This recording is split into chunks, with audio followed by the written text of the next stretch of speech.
नमस्कार दोस्तों, मैं हूं रविंद्र बंसीवाल और स्वागत करता हूं आप सभी का कॉमर्स इंस्पिरेशन पे। देखिए, हमारे सैम्पलिंग एंड सेंसस मेथड के 2 पार्ट कंप्लीट हो चुके हैं। अगर आपने नहीं देखे हों तो उनके लिंक्स आपको डिस्क्रिप्शन में मिल जाएंगे, आप वहां से देख सकते हो। और हमारे कोरिलेशन और स्क्यूनेस जैसे चैप्टर कंप्लीट हो चुके हैं और हमने उनके कुछ MCQs भी डिस्कस किए थे। अगर आपको वो वीडियो देखनी है तो वो आपको प्लेलिस्ट में जाकर मिल जाएगी।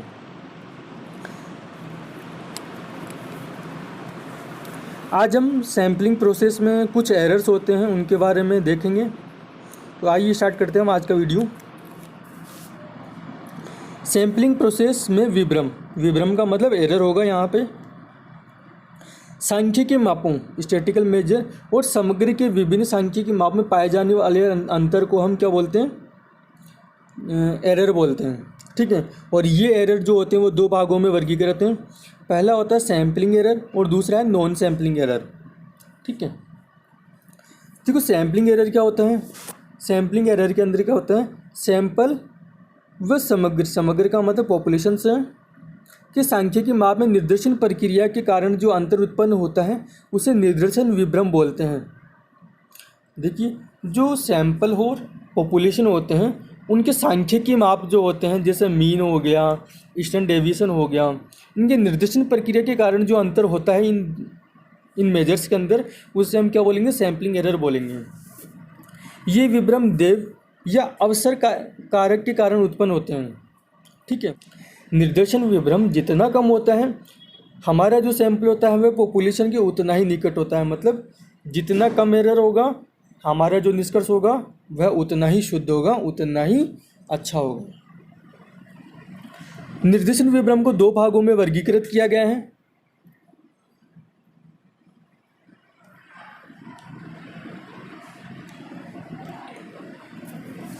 पहला है अभिनत विभ्रम बाइस्ड एरर और दूसरा है अनभिनत विभ्रम अनबाइस्ड एरर। देखिए, पहला बाइस्ड एरर जिसे हम हिंदी में अभिनत विभ्रम बोलते हैं। देखिए, अभिनत विभ्रम क्या होता है?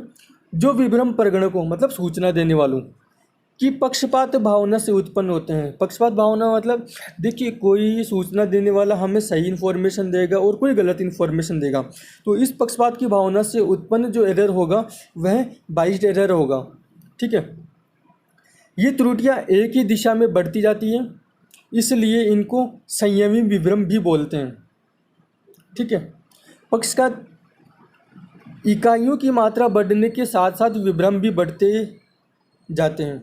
जितनी ज़्यादा हम लोगों से इन्फॉर्मेशन मांगेंगे और वो अगर गलत इन्फॉर्मेशन दे रहे हैं तो हमारे जो एरर है वह उतना ही बढ़ता जाएगा, हमारा जो परिणाम होगा उतना ही अशुद्ध प्राप्त होता है। ये एक ही दिशा में होते हैं, या तो पॉजिटिव होते हैं या फिर नेगेटिव होते हैं। जैसे एग्जाम्पल के तौर पे हम लेते हैं, वृद्ध आदमी अपनी आयु जानबूझकर हमेशा अधिक बताता है, क्योंकि जो सीनियर सिटीजन होते हैं उनको बेनिफिट्स बहुत ज़्यादा मिलते हैं, इसलिए हर बुजुर्ग आदमी अपने आप को वृद्ध आदमी बताता है जिससे वो उन स्कीम्स का बेनिफिट्स ले सके। ठीक है। दूसरा जो हमारा जो विभ्रम है वह है अनभिनत विभ्रम अनबाइस्ड एरर। ठीक है। अनबाइस्ड एरर क्या होगा? जब कोई विभ्रम प्रगणक या सूचना देने वालों के बिना किसी पक्षपात की भावना से उत्पन्न होता है। देखिए, जो इन्फॉर्मेशन देने वाले होंगे उनके बिना किसी पक्षपात की भावना से अगर उत्पन्न होता है तो उससे हम अनभिनत विभ्रम बोलते हैं। इसे क्षतिपूरक विभ्रम, संयोगिक विभ्रम और देव विभ्रम भी कहते हैं। अनभिनत विभ्रम की एक डेफिनेशन प्रोफेसर किंग के अनुसार दी हुई है कि जब पदों की संख्या अधिक हो तो अनभिनत विभ्रम नगण्य होते हैं, मतलब अनगिनत होते हैं। परंतु इसके विपरीत अभिनत विभ्रम मतलब बाइस्ड एरर कुल योग की शुद्धता को गंभीर रूप से प्रभावित करते हैं। ये हमारा सैम्पलिंग एरर कंप्लीट हो चुका है। और दूसरा जो इसका पार्ट है वह है नॉन सैम्पलिंग एरर, जिसे हम गैर निदर्शन विभ्रम भी बोलते हैं। गैर निदर्शन विभ्रम व्यक्तिगत पक्षपात, त्रुटिपूर्ण आगणन प्रक्रिया, गलत प्रश्नावली और त्रुटिपूर्ण रिपोर्ट के कारण उत्पन्न होता है। ठीक है। नॉन सैम्पलिंग एरर क्या होता है, अगर जो सूचना प्राप्त करता है वह इंफॉर्मेशन ही गलत पूछता है, जो उसके कुछ क्वेश्चन हैं जिस चीज़ के बारे में वह इन्वेस्टिगेशन करना चाहता है, अगर वह लोगों से गलत प्रश्न पूछ रहा है तो उसे ऑब्वियसली आंसर भी गलत ही मिलेंगे। तो इससे जो वह निष्कर्ष प्राप्त करता है वो अशुद्ध होते हैं और इसे हम नॉन सैम्पलिंग एरर बोलते हैं। अतः प्राचल व प्रतिदर्श में अंतर देव कारक के अतिरिक्त यदि किसी अन्य कारण से होता है तो यह गैर देव निदर्शन विभ्रम कहते हैं। देखिए, प्राचल को हम पैरामीटर बोलते हैं और जो पैरामीटर होता है वह पॉपुलेशन से प्राप्त होता है। ठीक है, पॉपुलेशंस के जो मेजर होते हैं उसे हम पैरामीटर बोलते हैं और जो स्टैटिस्टिक्स से जो प्राप्त होते हैं हम उसे प्रतिदर्श बोलते हैं। ठीक है, जो सैंपल से प्राप्त होते हैं हम उसे स्टैटिस्टिक्स बोलते हैं।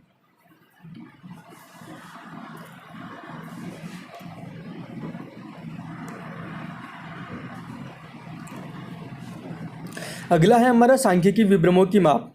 देखो, सांख्यिकी विभ्रमों की दो माप होती है, एक तो होती है निरपेक्ष विभ्रम एब्सोल्यूट एरर और दूसरा होता है सापेक्ष विभ्रम जिसे हम रिलेटिव एरर भी बोलते हैं।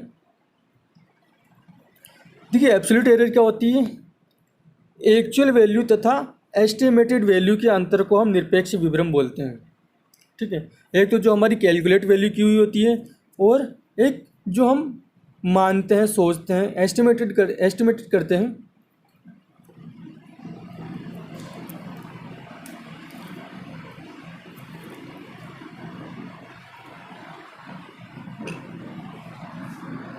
वास्तविक मूल्य एक्चुअल वैल्यू तथा अनुमानित मूल्य एस्टिमेटेड वैल्यू के अंतर को निरपेक्ष विभ्रम बोलते हैं। एक्चुअल वैल्यू और एस्टिमेटेड वैल्यू के अंतर को हम एब्सोल्यूट एरर बोलते हैं। यह विभ्रम पॉजिटिव या नेगेटिव या दोनों, या तो पॉजिटिव होगा या फिर नेगेटिव होगा। यदि वास्तविक मूल्य अनुमानित मूल्य से अधिक है, ठीक है, तो हमारा जो एरर होगा वह पॉजिटिव एरर होगा और यदि वास्तविक मूल्य अनुमानित मूल्य से कम है तो हमारा जो एरर होगा वह नेगेटिव एरर होगा। इसे हम फॉर्मूले की सहायता से निम्न प्रकार समझ सकते हैं, estimated value is equal to actual value minus estimated value. ठीक है,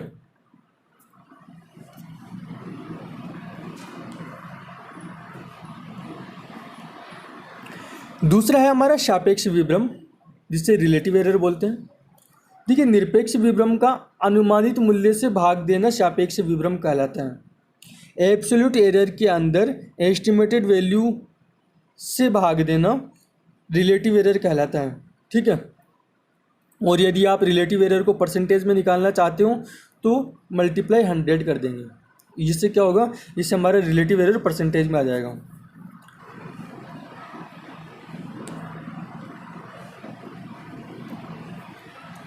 देखिए, निदर्शन के कुछ सिद्धांत भी दिए हुए हैं, जैसे सांख्यिकी नियमितता का नियम और महंक जड़ता नियम। पहला है हमारा सांख्यिकी नियमितता नियम। यह नियम क्या बोलता है, यह नियम प्रायिकता सिद्धांत पर आधारित है, प्रोबेबिलिटी पर आधारित है। ठीक है, यह नियम यह कहता है कि यदि समग्र में से देव प्रतिचन के आधार पर अगर हम सैंपल निकालते हैं तो वह समग्र का पर्याप्त निर्देशन करेगा। देखिए, यदि हम बिना पक्षपात की सहायता से पॉपुलेशंस में से अगर सैंपल्स निकालते हैं तो वो जो सैंपल है वो ऑल टोटल पॉपुलेशन का प्रतिनिधित्व करेंगे, अर्थात इस सैंपल में औसत रूप से उन्हीं विशेषता का समावेश होगा जो कि समस्त समग्र में होगा। ठीक है, दूसरा जो हमारा नियम है वह है महंक जड़ता का नियम। महंक जड़ता का नियम को एक बार मैं आपको अपनी लैंग्वेज में समझा देता हूँ। देखिए, महंक जड़ता नियम यह बोलता है कि सैंपल्स के जो आकार हैं, सैंपल्स की जो संख्या है वह जितनी ज़्यादा होगी हमारे जो निष्कर्ष हैं वह उतने ही शुद्ध निकलते हैं। जैसे मान लो हमें किसी चीज़ के बारे में इन्वेस्टिगेशन करना है और हम उस इन्वेस्टिगेशन के अंदर जितने अधिक सैंपल्स लेंगे, जितनी अधिक सूचना प्राप्त करेंगे, उतना ही हमारा जो निष्कर्ष है वह शुद्ध निकलेगा। अगर यदि हम सैंपल्स कम लेते हैं और पॉपुलेशन ज़्यादा है तो हमारा जो निष्कर्ष है वह गलत निकलेगा। इस नियम को बड़े आंकड़ों की स्थिरता का सिद्धांत के नियम के नाम से भी जानते हैं। ठीक है, यह नियम सांख्यिकीय नियमितता का उपप्रमेय है। जो हमने अभी ऊपर पढ़ा था सांख्यिकीय नियमितता नियम, यह उसका उपप्रमेय है।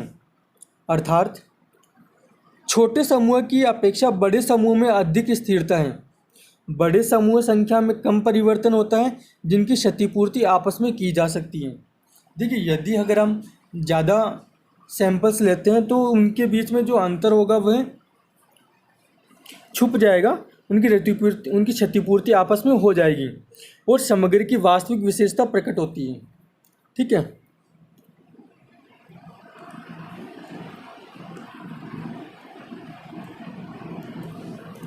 देखिए बाउले ने महंक जड़ता नियम की एक डेफिनेशन दी है कि एक समूह व्यक्तिगत इकाइयां लगातार बदलती रहती हैं लेकिन समस्त समूह धीरे धीरे बदलते हैं। ठीक है, तो आज का हमारा जो सैंपल एंड सेंसस मेथड है वह कंप्लीट हो चुका है और कल हम इसके कुछ एमसीक्यूज डिस्कस करने वाले हैं। तो नमस्कार दोस्तों, आज के लिए इतना ही।